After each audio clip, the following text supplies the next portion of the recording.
மிதுன ராசி அன்பர்களே, ஆகஸ்ட் மாதம் என்ன பலன் எப்படி இருக்க போகுது அப்படின்னு பார்க்கும் பொழுது, உங்கள் ராசிநாதன் என்று சொல்லக்கூடிய புதன் பகவான் ஆட்சி பலத்தோட வலிமையாக உட்கார்ந்திருக்கார். ராசிநாதன் வலிமை பெறுகிறது. அதே சமயத்தில் இந்த மாதம், அதாவது 5ஆம் தேதிக்கு அப்புறம் உங்கள் ராசிநாதன் 2ஆம் இடத்துல போய் அமர்ந்து அங்கே குருவோட உச்ச குருவோட சேருவது ஒரு அற்புதமான ஒரு அமைப்பு. அப்போது இந்த மாதம் முழுவதும் உங்களுடைய எண்ணங்கள், செயல்கள், சிந்தனைகள் சிறப்பாக இருக்கக்கூடிய அமைப்பு தான். தொட்டது துளங்கும், நினைச்ச காரியங்கள் ஜெயமாகும், மனசில் பாசிட்டிவ் எண்ணங்களை விதைக்கணும். செவ்வாய் பகவான் உங்கள் ராசியில் உட்கார்ந்துருக்கார். செவ்வாய் யார்? உங்களுக்கு 6ஆம் அதிபதி, கடன், நோய், எதிர்ப்பு, பகையை தரக்கூடியவன் செவ்வாய். அந்த செவ்வாய் ராசியிலேயே உட்கார்ந்துருக்கிறதுனால அந்த 6ஆம் இடத்து வேலைகளை செய்வார். அப்போ செவ்வாய் என்ன பண்ணுவார்? கோபக்கார கிரகம். சில சமயங்களில் கோபம், ஆக்ரோஷத்தை தூண்டிவிட்டு, அதாவது டென்ஷன் ஆக்குவார்.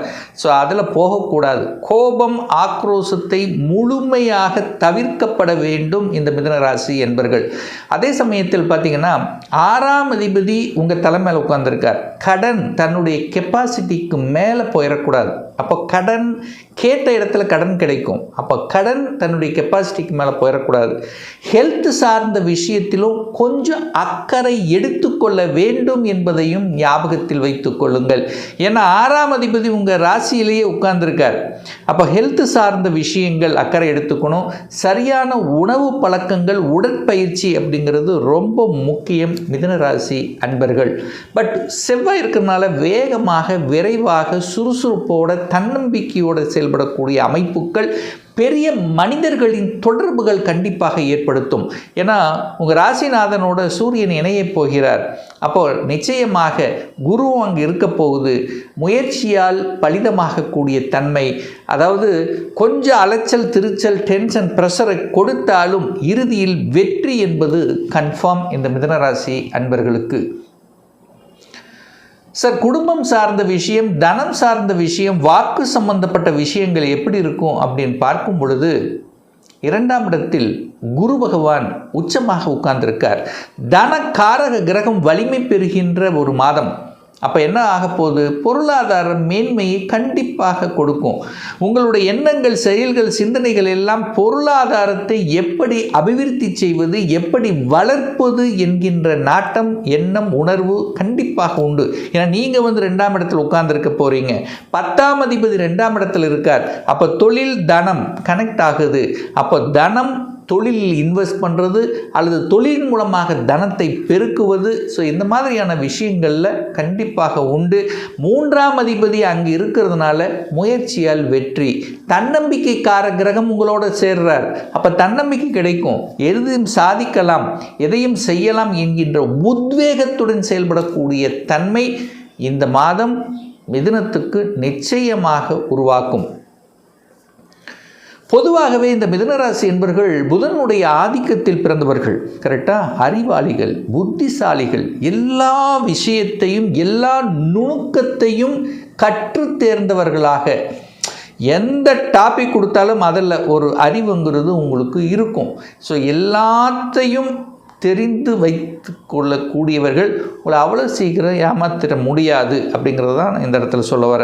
ஆனால் கோபம், ஆக்ரோஷம் மட்டும் இந்த மாதம் கூடவே கூடாது.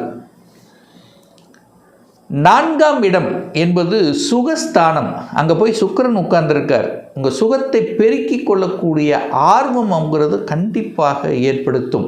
சார், 4ஆம் இடத்துல சுக்கிரன் நீச்சமாகிறாரே, அப்போது சுக்கிரன் வலு குறைகிறார் அப்படின்னாலும் மிதுனத்துக்கு 4ஆம் இடம் சுக்கிரன் திக்பலம் அடையக்கூடிய இடம். அதனால் நீங்கள் கவலைப்பட வேண்டிய அவசியமில்லை. சுகஸ்தானத்தை வலுப்படுத்தக்கூடிய சந்தர்ப்ப சூழ்நிலையை உருவாக்கும். சுக்கிரன்னா வீடு, அழகு, கலை. அந்த சுக்கிரன்னா வண்டி, வாகனம், காரக கிரகம் அல்லவா? அந்த 4ஆம் இடத்துல இருக்கிறதுனால நிறைய பேர் அந்த வண்டி பழசாயிடுச்சு, புதுசாக மாற்றிடலாம், புதிய வாகனங்களை வாங்கலாம் அப்படிங்கிற எண்ணங்களை கண்டிப்பாக கொடுக்கும். வாங்குறீங்களோ இல்லையோ, அதை பற்றிய சிந்தனைகள், அதை பற்றிய டிஸ்கஷன் உங்கள் குடும்பத்தில் கண்டிப்பாக இருக்குங்கிறதுல மாற்று கருத்து கிடையாது. சார், வீட்டை மாற்றணும்னு நினைக்கிறேன், ஆல்ட்ரு பண்ணணும்னு நினைக்கிறேன், தாராளமாக செய்யலாம். சார் வாங்கலாமா, வாங்குவதற்குண்டான யோகம் இருக்கா இந்த மாதம்? கண்டிப்பாக இருக்குது. ஏன்னா 4ஆம் இடத்துல தான் சுக்கிரன் உட்கார்ந்துருக்கார். அப்போது நீச்சமாக இருந்தாலும் திக்பலத்தோடு இருக்கார். அதனால் கண்டிப்பாக இடம், வீடு இதெல்லாம் வாங்கக்கூடிய அமைப்பு இந்த மாதம் பிரமாதமாகவே இருக்கிறது மிதுன ராசி அன்பர்களுக்கு. 5ஆம் இடம், அதாவது குழந்தைகளை பற்றி குறிக்கக்கூடிய, அதை பற்றி சொல்லக்கூடிய இடம் 5ஆம் இடம். அந்த 5ஆம் இடம் தனக்கு 12இல் போய் உட்கார்ந்துருக்கார். அப்போ 5க்குரியவன் அந்த இடத்துல நீச்சமாக இருக்கார். அப்போ குழந்தையை பற்றி ஒரு சின்ன வருத்தம் என்கிறது இருக்கும். அதாவது படிப்பு சம்மந்தப்பட்ட, இன்னும் இந்த காலேஜ் கிடைக்கல, எந்த காலேஜுக்கு போகிறது, இது கிடைக்குமா அது கிடைக்குமா, அது ஒரு மாதிரி ஒரு உணர்வுங்கிறது இருக்கும். ஆனால் கண்டிப்பாக ஜெயிப்பீர்கள். குழந்தை காரக கிரகமான குரு பகவான் உச்சமாக குடும்பஸ்தானத்தில் உட்கார்ந்து சூரியனோட இருக்கின்ற காரணத்தால் கண்டிப்பாக ஊரை விட்டு வெளியே அரசு சார்ந்த விஷயங்கள், அதிகாரம், இந்த மாதிரி, அல்லது இந்த ஸ்டேட் விட்டு அடுத்த ஸ்டேட் போகக்கூடிய தன்மை, அல்லது டிஸ்ட்ரிக்ட் விட்டு டிஸ்ட்ரிக்ட் போகக்கூடிய தன்மை, அங்கே படிப்பதற்கு உண்டான வாய்ப்புகள், சந்தர்ப்பங்கள், இது எல்லாமே பிரமாதமாக இருக்குது. அப்போ படிப்பதற்கு இது கிடைக்குமா கிடைக்காதா அப்படிங்கிற அந்த உணர்வோடு தான் இருக்குமே ஒழிய எண்ட் ரிசல்ட் வெற்றி தான். நீங்கள் நினச்ச கோர்ஸ், நினச்ச காலேஜ் கிடைக்கக்கூடிய அமைப்புகள், சந்தர்ப்பங்கள் இந்த மாதம் முழு திருப்தியாக இருக்கிறது இந்த மிதுன ராசி அன்பர்களுக்கு. சார் வேலை கிடைக்குமா? இதுதான் மெயின். 6ஆம் இடம் வேலையை குறிக்கக்கூடிய இடம். உங்கள் ராசியிலே உட்கார்ந்துருக்கார். அப்போ வேலையை பற்றி சிந்தனை, வேலையை தேடுவது, அந்த வேலை கிடைக்குமான்னா கண்டிப்பாக 6ஆம் இடத்தை குரு பார்க்குறார். 10ஆம் அதிபதி 6ஆம் இடத்தை பார்க்குறார். அப்போ கண்டிப்பாக வேலை மாற்றம், உத்தியோக மாற்றம், இந்த மாதிரி மாற்றத்துக்கு நினைத்து கொண்டு இருக்கின்றவர்கள், அதை செயல்படுத்தக்கூடிய அந்த தன்மையில் இருக்கின்றவர்களுக்கெல்லாம் இது சாதகமாகத்தான் இருக்கிறது. அப்போ மாறிக்கலாம், இடமாற்றம் கிடைக்கும், ப்ரமோஷன் கிடைக்கக்கூடிய அமைப்புகள், இதெல்லாமே நல்லபடியாக இருக்கிறது இந்த மிதுன ராசி அன்பர்களுக்கு. 7ஆம் அதிபதி உச்சமாக இருக்கிறார். 7ஆம் இடம் என்பது கணவன் அல்லது மனைவியை குறிக்கக்கூடிய ஒரு கிரகம். அவர் உச்சமாக இருக்கார். கணவன் அல்லது மனைவி உச்சமாக இருக்கிறது, வலிமையாக இருக்கிறது. திடீர் அதிர்ஷ்டத்தையும் திடீர் பணத்தையும் தரக்கூடிய தன்மை. சொத்துக்கள் மூலமாக கணவன் அல்லது மனைவி சொத்துக்கள் சேர்க்கை, அல்லது சொத்து உங்களுடைய என்ன சொல்கிறது, உங்களுடைய பூர்வீக சொத்துக்கள் கிடைப்பதற்கான வாய்ப்புகள், அல்லது வேலை மாற்றங்கள், செட்டில் ஆகலைன்னா செட்டில் ஆகக்கூடிய அமைப்புகள், சந்தர்ப்பங்கள், இதெல்லாமே நல்லபடியாக இருக்கிறது இந்த மிதுன ராசி அன்பர்களுக்கு. ஒரு சிலர் 2ஆம் இடத்துல தான் உட்கார்ந்துருக்கு. திருமண வாய்ப்புகள் கைகூடும், திடீர்னு கைகூடும். ஏன்னா 7க்குரியவன் தனக்கு 8ல் உட்கார்ந்து உச்சமாக இருக்கார். அப்போ திருமணம் நிறைய தடைப்பட்டு கொண்டே இருந்தது, செட் ஆகலை. ஆனால் திடீர்னு செட் ஆயிரும். அதுதான் 7க்குரியவன் தனக்கு 8ல் உட்கார்ந்து உச்சமாக உட்கார்ந்துருக்கார். 2ஆம் இடமான குடும்பத்தில் உட்கார்ந்துருக்கிறதுனால குடும்பத்தில் ஒரு உறுப்பினரை இணைத்து கொள்ளக்கூடிய அந்த நிகழ்வு சாத்தியமாக இருக்குது. சுப காரியங்கள் செய்யக்கூடிய சந்தர்ப்ப சூழ்நிலைகளை கண்டிப்பாக உருவாக்கும் இந்த மாதம், இந்த ஆகஸ்ட் மாதம் பிற்பகுதியில் சாதகமாக இருக்கிறது மிதுனத்துக்கு. குரு பகவான் 8ஆம் இடத்தை பார்க்குறார்.